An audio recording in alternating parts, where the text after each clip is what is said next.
पिछली क्लास में हमने ग्राफ के द्वारा शून्यांकों को निकालना जाना था। शून्यांक यानी मूल या जीरोज, इंग्लिश में क्या बोलते हैं, जीरोज। तो हमने क्या सीखा था कि अगर y बराबर एफ एक्स दिया गया है, जहां एफ एक्स क्या है, कोई बहुपद है, तो जो ग्राफ दिया रहेगा वो एक्स एक्सिस को जितनी जगह कट करेगा वो क्या कहलाएगा, शून्यांक। ठीक है, तो आप लोगों के चैप्टर सेकंड ए में दिया गया है नंबर फर्स्ट क्वेश्चन, किसी बहुपद एफ एक्स के लिए y equal to f x के ग्राफ दिए हैं, प्रत्येक ग्राफ में एफ एक्स के शून्यांकों की संख्या ज्ञात कीजिए। क्या करना है, शून्यांकों की संख्या ज्ञात करना है, जहां एफ एक्स क्या है, कोई बहुपद है। अभी देखिए y बराबर एफ एक्स दिया गया है, अगर यही x बराबर एफ वाई दिया होता तो हम y वाला चेक करते, क्या कि y एक्सिस पे कितना कट कर रहा है, लेकिन अभी क्या दिया गया हमें, x एक्सिस पे। तो हमें देखना है कि x एक्सिस को कितना कट कर रहा है। तो नंबर फर्स्ट क्या दिया गया है, ये x एक्सिस ये y एक्सिस हो गया, इसको डिनोट करने के लिए x, यहाँ x टैक्स, यहाँ y डैश। अब देखेंगे ये लाइन है, ये क्या है, ग्राफ है, x एक्सिस कितनी जगह कट कर रहा है, 1 जगह, तो इसके शून्यांक क्या हो जाएंगे, 1। कितने हो जाएंगे, 1। ठीक है, ऐसे दूसरे का देखते हैं, ये कितनी जगह कट कर रहा है, एक भी जगह नहीं कट कर रहा है, x एक्सिस यहाँ पे है, ये वहां पे, इसके शून्यांक क्या हो जाएंगे, 0,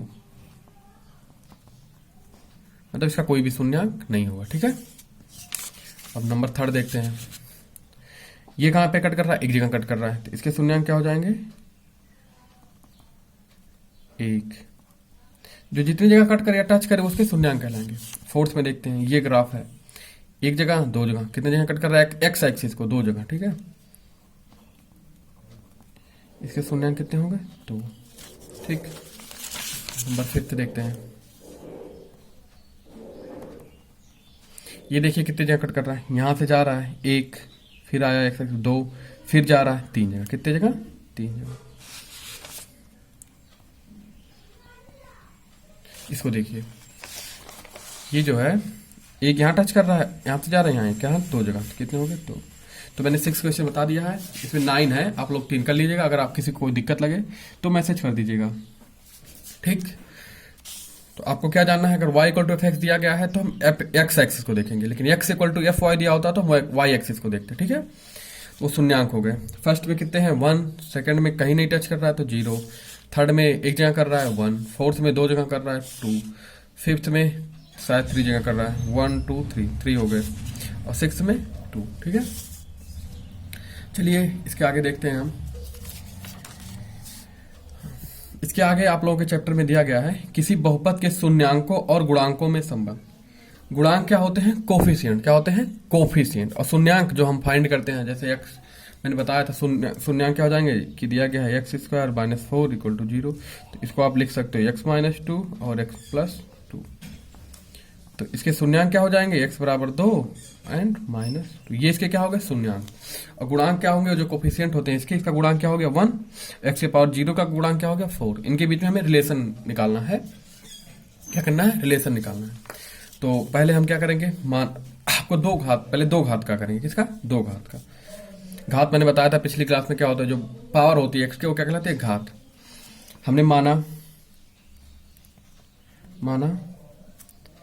अल्फा बीटा किसी द्विघात समीकरण, क्या है, किसी द्विघात समीकरण। तो 2 घात समीकरण माना है आपने, तो 2 घात समीकरण मानोगे a x square plus b x plus c. ठीक है, क्या है, प्लस सी, ये हमने माना 2 घात समीकरण। यहां देखो, अब 2 घात है तो a नॉट इक्वल टू 0 होगा, मतलब ये कभी 0 नहीं हो सकता। अब हम लोग क्या करते थे पहले, इस सब पे ज्यादा ध्यान नहीं देते, लेकिन यही सब बहुत इंपॉर्टेंट होता है। a नॉट इक्वल टू 0 क्यों नहीं हो सकता, क्योंकि अगर a 0 हो गया तो ये 0 हो जाएगा, मतलब एक्स की स्क्वायर का जो पावर, तो 2 घात समीकरण नहीं हो जाएगा, क्या हो जाएगा, लीनियर इक्वेशन बन जाएगा। ठीक है, इसलिए कभी 0 नहीं हो सकता। मैं अल्फा बीटा 2 घात समीकरण के इतना के क्या है, शून्यांक हो, तो जैसे हमने 2 माइनस 2 है तो इसको इस तरह से लिख सकते हैं, तो x minus alpha x minus beta, जो ये समीकरण बना है एक्स स्क्वायर, इसको एफ एक्स के फॉर्म में लिख दिया जाता है कि एफ एक्स को मान लिया जाता है एफ एक्स एक द्विघात बहुपद है। क्या होगा, एफ एक्स के गुणनखंड होते हैं, क्या होगा, कि गुणनखंड होंगे। ठीक है, तो गुणनखंड होंगे, जैसे यहां देखिए, अब x square minus 4 equal to हम क्या लिख सकते हैं, x माइनस 2 और x प्लस 2 लिख सकते हैं, क्योंकि ये क्या है, गुणनखंड थे इसके, क्या थे, गुणनखंड थे। तो हम इसको x स्क्वायर माइनस 4 को x माइनस 2 और x प्लस 2 के फॉर्म में लिख सकते हैं। तो उसी प्रकार जब इसके शून्यांके हैं तो ये इसके गुणनखंड हो गए, तो हम क्या लिख सकते हैं, a x square plus b x plus c equal to क्या लिख सकते हैं हम, x माइनस अल्फा और x plus x minus beta, ठीक है, x माइनस अल्फा। और हम यहाँ पे k एक मान लेते हैं, अचर है, क्या है, k एक अचर है, k अचर है, ठीक है। ये माना जाता है अचर क्योंकि कभी कभी इससे कॉमन आ जाता है कोई चीज, तो इसलिए अचर माना जाता है, ताकि जो कोई अचर आए वो इसी से एलिमिनेट हो जाए, ठीक है, और इससे फार्मूला इजिली ड्राइव हो जाता है। तो चलिए अब मल्टीप्लाई करते हैं ताकि रिलेशन कुछ मिले। तो a x square plus b x plus c equal to क्या हो जाएगा, अब मल्टीप्लाई करो, पहले के को बाहर रखो, इन दोनों का करोगे, x का x में करो, मतलब पहले का सेकंड में, तो क्या हो जाएगा x स्क्वायर। अब x का माइनस बीटा में करो तो क्या हो जाएगा, माइनस बीटा x। अब माइनस अल्फा का x में करोगे तो minus alpha x, minus alpha minus beta का जब मल्टीप्लाई करोगे माइनस माइनस प्लस क्या हो जाएगा, ये अल्फा बीटा, ठीक है।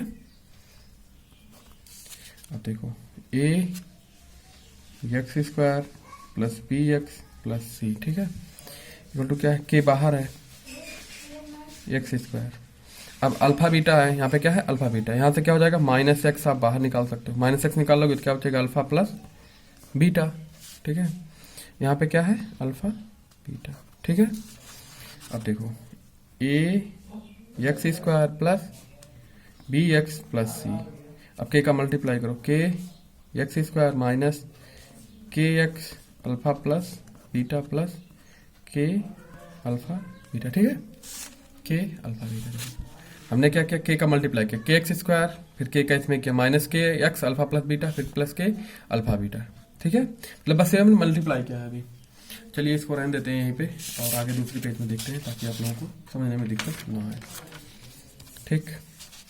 अब देखो हमने क्या किया, इसको मल्टीप्लाई किया। अब क्या करोगे, देखो जब इक्वेशन बराबर होता है तो हम कोफिशिएंट कंपेयर कर सकते हैं, जो गुणांक होते हैं वो कंपेयर कर सकते हैं। अब लिखोगे दोनों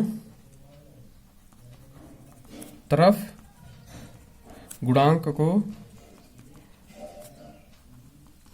कंपेयर करने पर, क्या कंपेयर करने पर, तो देखो एक्स स्क्वायर का गुणांक यहाँ क्या है, के, और यहाँ पे क्या है, ए, तो ये क्या हो जाएगा, के बराबर ए, ठीक है। अब एक्स का गुणांक क्या है, एक्स का गुणांक यहाँ क्या है, बी, और यहाँ पे एक्स का गुणांक क्या है, माइनस के और अल्फा प्लस बीटा, क्या है, अल्फा प्लस बीटा। तो अल्फा प्लस बीटा बराबर क्या आ जाएगा, माइनस बी बटे के, और के बराबर क्या हमने निकाला है, ए, ठीक है। तो अल्फा प्लस बीटा बराबर क्या आ गया, माइनस बी बटे ए, ठीक। अब देखो अब जो अचर है, क्या है, अचर है, जो सी है इसका करोगे तो सी यहाँ पे है, इक्वल टू क्या हो जाएगा, के अल्फा बीटा, के अल्फा बीटा, ठीक है। और के बराबर क्या हो जाएगा, ओ सॉरी, के अल्फा बीटा बराबर क्या हो जाएगा, सी अपॉन के की वैल्यू क्या है, ए, अल्फा बीटा बराबर क्या हो जाएगा, सी बटे ए, देख रहे हो क्या है, अल्फा बीटा बराबर सी बटे अल्फा प्लस बीटा, मतलब जो हमने शून्यांक माना था अल्फा बीटा, उसका जो अगर सम करोगे मतलब जोड़ोगे तो क्या आएगा, माइनस बी बटे। अब देखो माइनस बी बटे ए है क्या, माइनस बी क्या है, यक्स का कोफिशिएंट, यहाँ पे लिखोगे माइनस, यहाँ पे लिखोगे यक्स का गुणांक, और ए क्या है, यक्स स्क्वायर का गुणांक, क्या है, एक्स स्क्वायर का गुणांक, ठीक है। तो जो आगे माइनस लगे रहेगा और क्या आएगा, एक्स का गुणांक बटे एक्स स्क्वायर का, मतलब जब हम दो शून्यांकों को जोड़ेंगे जिसके शून्यांक होंगे दो घात इक्वेशन के, तो उसका क्या आएगा, माइनस एक्स का गुणांक बटे एक्स स्क्वायर का गुणांक। अब ऐसे अगर शून्यांकों का गुणा करेंगे तो क्या आएगा, सी जो है क्या है, अचर पद, और ए क्या है, एक्स स्क्वायर का गुणांक, ए क्या है यहाँ पे, सी क्या था, अचर पद, क्योंकि इसमें एक्स है नहीं तो क्या हो गया, ये अचर पद, और ए क्या है, एक्स स्क्वायर का गुणांक, एक्स स्क्वायर का गुणांक, ठीक है। आप लोगों को इतनी बातें याद रखनी है कि अगर कोई दो घात इक्वेशन दी गई है, दो घात मतलब एक्स की घात 2 होनी चाहिए, a x square plus b x plus c मानोगे, और इसमें दे दिया जाए, मतलब यहाँ पे दिया रहेगा कुछ ना कुछ, ताकि आप लोग आइडेंटिफाई कर लो, ये तो स्टैंडर्ड फॉर्म हो जाता है। तो आप लोगों को इसी तरह मतलब उनका शून्यांक दिया रहेगा कुछ या फिर मानना रहेगा कि उनके शून्यांक का योग निकाल लो, तो आप क्या करोगे, पहले x का गुणांक बटे x स्क्वायर का गुणांक और आगे माइनस साइन लगा दोगे, ठीक। और अगर उनका गुणनफल दिया रहेगा तो आप क्या करोगे, c बटे मतलब अचर पद का गुणांक बटे x स्क्वायर का गुणांक। चलिए आज यहीं तक रखते हैं, इसके आगे या फिर रुक जाइए एक आध क्वेश्चन कर लेते हैं जैसे आप लोग, ताकि आप लोगों को हेल्प मिले। देखते हैं पहला आप लोगों को जो एग्जाम्पल दिया गया है, यदि f x equal to x square plus 5x plus 6, तो ठीक है। तो आप लोगों से क्या पूछेगा, इसके जो शून्यांक है उनका योगफल, तो आप लोग शून्यांक मान लेना अल्फा बीटा है, तो आप लोगों को क्या सीधे पता चल जाएगा, alpha plus beta equal to minus x का गुणांक बटे एक्स स्क्वायर का गुणांक होगा। मतलब अगर गुणन योगफल पूछेगा तो आप लिखोगे माइनस एक्स का गुणांक क्या है 5 और एक्स स्क्वायर का क्या है, जब कुछ नहीं होता तो 1 होता है, क्या है 1, ठीक है। अब गुणनफल पूछेगा अगर शून्यांकों का, तो अल्फा बीटा इक्वल टू लिखोगे c बटे a इक्वल टू अचर पद बटे एक्स स्क्वायर का गुणांक, ठीक है। अचर पद यहाँ पे क्या है 6 है, क्या है 6 है, और एक्स स्क्वायर का गुणांक क्या है 1 है, तो ये क्या हो जाएगा, इसको तो -5 लिख दो, सीधे इसको 6 लिख दो, ठीक है।